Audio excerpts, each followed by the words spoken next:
Good morning students. आशा है आपको lesson 7 लड़ाई का खेल तो समझ में आ ही गया होगा। अब आज हम उसकी एक्सरसाइज करेंगे। अब मैं आपको एक्सरसाइज समझाऊंगी। सबसे पहले है शब्द अर्थ। नतीजा, नतीजा का मतलब होता है फल। सज्जन, व्यक्ति। माथा, मस्तक। फायदा का मतलब लाभ। मौका, अवसर। कायर, डरपोक। खिसक लिए, चले गए। अब इसके बाद है अभ्यास। मौखिक उत्तर दो। आ बैल मुझे मार कहावत का क्या अर्थ है? आ बैल मुझे मार कहावत का अर्थ है जानबूझकर झंझट मोल लेना। ठीक है, किसी के काम में जबरदस्ती टांग अड़ाना। रंजन और दिनेश ने कौन सी फिल्म देखी थी? रंजन और दिनेश ने बाहुबली देखी थी। रंजन और दिनेश कहाँ लड़ने लगे? रंजन और दिनेश सड़क पर लड़ने लगे। अब है सही उत्तर पर सही का चिन्ह लगाओ।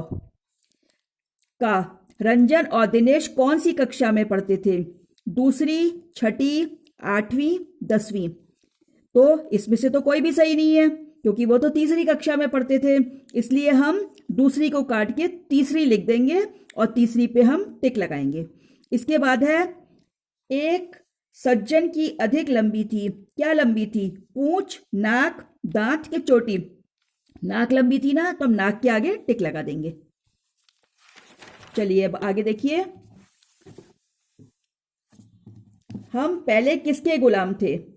गुलाम होता है दास, यानी कोई अपने अधीन रख के किसी को अपनी मर्जी से काम करवाता है, उसको हम बोलते हैं गुलाम। तो अंग्रेज लोगों ने क्या किया था? पहले भारतीयों को गुलाम बना के रखा हुआ था। अपनी मर्जी से उनसे जो काम करवाते थे और उनको मारते भी थे। हम पहले किसके गुलाम थे? अंग्रेजों के, जापानियों के, चीन के, सभी के। तो इसमें क्या आएगा? अंग्रेजों के। सही या गलत लिखो। इसमें सही या गलत लिखना है अपनी बुक के चैप्टर के अनुसार कि उसमें क्या था।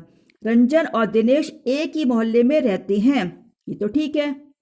रंजन 5वीं कक्षा में पढ़ता है। 5वीं में थोड़ी पढ़ता था, वो तो तीसरी में पढ़ता था, इसलिए गलत।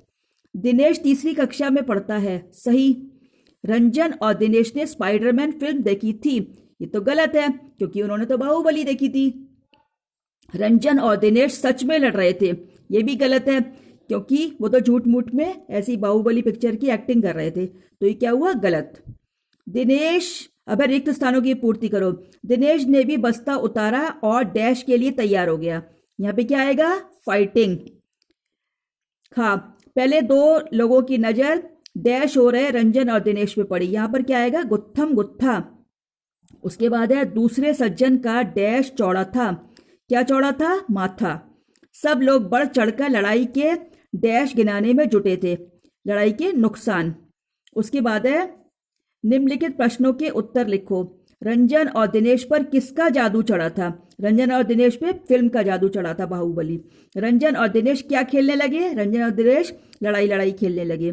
सज्जन के अनुसार रंजन और दिनेश क्यों लड़ रहे थे? वो एक जो सज्जन थे उन्होंने अंदाजा लगाया कि ये इसलिए, बच्चों की लड़ाई तो छोटी छोटी चीजों के लिए होती है, जैसे पेंसिल किसी ने ले ली होगी, एक ने दूसरे की, इसलिए लड़ रहे होंगे। तमाशबीन ने लड़ाई के क्या क्या नुकसान बताए? तमाशा देखने वाले ने लड़ाई के बहुत सारे नुकसान बताए कि नुकसान, इसके लड़ाई से कोई फायदा नहीं होता और जीतने वाले को भी कोई फायदा नहीं होता, इसलिए हमें लड़ना नहीं चाहिए। क्या रंजन और दिनेश का झगड़ा राष्ट्रीय समस्या बन चुका था? हाँ, रंजन और दिनेश का झगड़ा राष्ट्रीय समस्या बन चुका था क्योंकि 2 गुट बन गए थे, उसमें 2 पार्टियां बन गई थी। अच्छा, अब है भाषा ज्ञान। द्वित्व व्यंजन का प्रयोग करते हुए 2-2 शब्द बनाओ। तो आदता और पूरता, तो इसका बनेगा पत्ता सत्ता। क आधा का पूरा का, इसका बनेगा पक्का सिक्का। न अन्न सन्नाटा। रस, रस से बनेगा शब्द रसगुल्ला और बनारस, इसमें रस का इस्तेमाल हुआ है ना। च आधा चा और पूरा चा, सच्चा बच्चा। अब इसके बाद है उदाहरण देखो और लिखो। बाहर लोग जमा थे, तो इसको, ये क्या है? भूतकाल का सेंटेंस है, इसको हमें वर्तमान में, ये वर्तमान में किया हुआ है, उदाहरण में। बाहर लोग जमा हैं, ये हो गया प्रेजेंट टेंस यानी वर्तमान काल का। टेंस 3 प्रकार के होते हैं ना, प्रेजेंट, पास्ट, फ्यूचर। ऐसे हिंदी में होते हैं वर्तमान काल, भविष्य, भूतकाल और भविष्य काल। तो ये क्या है, थे वाला भूतकाल। अब हमें इसको करना है वर्तमान काल में। बाहर लोग जमा थे, बाहर लोग जमा हैं। दिनेश स्कूल से लौट रहा था, दिनेश स्कूल से लौट रहा है। इसने पेंसिल ले ली होगी, इसने पेंसिल ले ली है। बात कहने का मौका ही नहीं मिल रहा था, बात कहने का मौका ही नहीं मिल रहा है। वे भीड़ के बीचों बीच फंसे थे, वे भीड़ के बीचों बीच फंसे हैं। अब है जोरदार शब्द। जोर में दार शब्दांश जोड़कर बना है। दार शब्दांश का प्रयोग करते हुए 4 शब्द लिखो। इसमें हमने जमी जोड़ दिया तो बन गया जमी प्लस दार, जमींदार। राज जोड़ दिया तो राज प्लस दार, राजदार। कर्ज जोड़ दिया तो कर्ज प्लस दार, कर्जदार। पहरे जोड़ दिया तो पहरे प्लस दार, पहरेदार। पहरेदार मतलब चौकीदार। अब आपकी एक्सरसाइजेस खत्म हो गई है, मैं आपको होमवर्क में भेज दूंगी। Thank you.